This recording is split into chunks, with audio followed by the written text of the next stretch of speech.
A'udzubillahi minasyaitonirrajim. Bismillahirrahmanirrahim. Assalamualaikum warahmatullahi wabarakatuh. Kali ini kita akan bahas sebuah business analytical tools yang baru, Bapak Ibu. Namanya Predictor Attrition Pegawai Rumah Sakit. Jadi ini adalah sebuah business analytical tools untuk memprediksi pegawai tersebut akan resign atau tidak. Jadi untuk memforecasting seorang pegawai itu akan resign atau tidak. Nah, tujuannya apa? Tujuannya adalah jika kita memang menaruh kepercayaan sebuah posisi penting kepada pegawai, nah kita harus bisa mengantisipasi kan, jangan sampai pegawai tersebut mendadak resign tanpa alasan yang jelas, tanpa bicara, mungkin diam saja dan sebagainya. Kenapa? Karena posisi penting atau vital tersebut kan sangat strategik dan sangat mengkhawatirkan ya, jika memang langsung ditinggal dan tidak ada backupnya, tidak ada backup pegawainya ataupun untuk mengantisipasi tadi posisi tersebut langsung hilang, pegawai itu langsung hilang. Maka di posisi-posisi tertentu atau di titik tertentu kita harus dapat memprediksi bahwa pegawai itu akan resign atau tidak. Nah, ini adalah toolsnya, namanya Predictor Attrition Pegawai Rumah Sakit. Jika Bapak Ibu belum bisa mengakses, di www.idw.co.id kemudian memilih tools dan pilih yang ini, maka harus login atau daftar terlebih dahulu ya Bapak Ibu, baru bisa mengakses untuk tools ini. Jadi tools ini adalah free, silakan digunakan. Ketika masuk nanti akan diperlukan untuk menginput detailing dari pegawai atau posisi yang memang kita antisipasi resignnya dari pegawai tersebut yang mengisi posisi tersebut ya. Yang pertama adalah usianya itu berapa tahun ya, kita coba misal mengisi saja usianya 30 tahun. Jarak dari rumah ini ke tempat kerja atau rumah sakit kita juga diperlukan, let's say 10 km ya. Kemudian pendapatan 10 km, pendapatan bulanannya berapa per bulan ya, kita hitung rata-rata mungkin di UMK sekitar 3 jutaan ya, 3 juta di UMK daerah, UMK atau UMR daerah. Tingkat kepuasan kerja diisi dengan mengklik ini, buka kalkulator kepuasan kerja. Nah, kita minta survei kepuasan terakhir dari HRD atau SDM rumah sakit berapa, range-nya di 1 sampai 10 ya, let's say 5. Kemudian jumlah hari absen non cuti 3 bulan terakhirnya berapa, misalkan dia nggak ada cuti atau rajin sekali ya, tulis saja 0. Tidak terlibat dalam program non wajib, sesuai job desk-nya dia, tupoksinya dia, misalkan ada atau tidak, misalkan ada ya. Kemudian menerima penghargaan selama 6 bulan terakhir, tidak, misalkan hitung dan simpan skor kepuasan, nanti sudah automatically terinput di dalamnya ya. Lanjut ke tingkat beban kerjanya dia ya, gunakan kalkulator ini untuk menghitung, menganalisa beban kerjanya dia.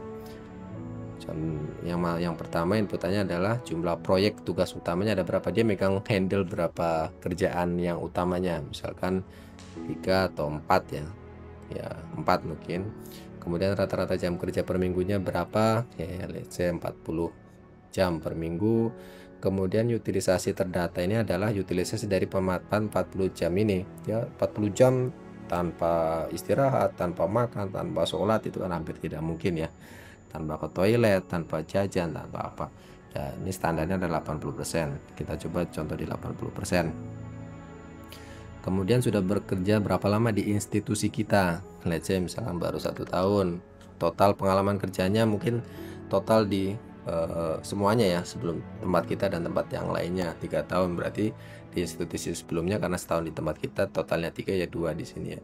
Absensi ini adalah absen tidak masuk hari kerja yang alfa, mungkin bahasanya alfa, absensi alfa, bukan absen daftar absen tapi alfanya berapa hari, misalkan kita hitung saja 5 setahun ya, 5. Kemudian cuti diambil berapa hari setahun ya, cutinya dia ngambil berapa kali ya, rata-rata range-nya 10, itu sudah bagus banget.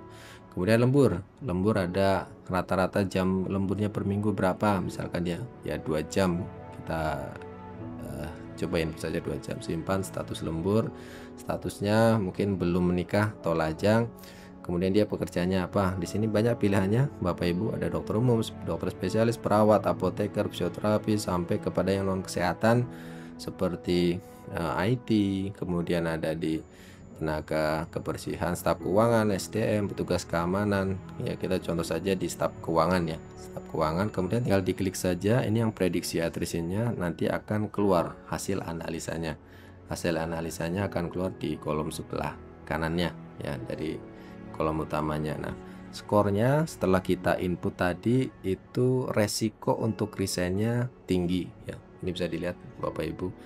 Artinya apa? Posisi tersebut memang harus sudah diantisipasi dengan membackup calon-calon pelamar atau calon pegawai di posisi tersebut, minta ke HRD untuk mempreparekan 3 atau 4. Jadi ketika misalkan mendadak hilang ya karena resikonya tinggi, pegawai ini menunjukkan pola sering berpindah pekerjaan dan memiliki pendapatan yang mungkin di bawah ekspektasi untuk pengalamannya, sehingga resiko attrition-nya tergolong tinggi. Nanti faktor kuncinya juga ada, bisa dapat dibaca sendiri, berpindahnya kenapa, kemudian rekomendasi aksinya berapa. Ini misalnya pendapatan bulannya relatif rendah atau tingkat pengalaman yang dimiliki, rekomendasi aksi sama ini perbandingan risknya. Jadi tujuannya adalah analisis ini untuk menjaga posisi-posisi tertentu yang memang berbahaya atau krusial atau sangat strategikal sekali untuk disiapkan backup plan-nya. Jadi ketika hilang atau apa, sudah ada penggantinya, bisa lebih cepat, turnover-nya bisa lebih cepat, sehingga operasional day to day, kontinuitas pekerjaan di rumah sakit kita ini tidak terganggu dengan satu pegawai tersebut karena kita sudah memprediksinya. Jadi kita di video juga berbicara future, prediktifnya sama preskriptifnya agar bisa mengantisipasi keadaan uncertainty yang memang terjadi pada daily operasional kita. Hopefully helpful, semoga dapat membantu. Bapak Ibu terima kasih. Assalamualaikum warahmatullahi wabarakatuh.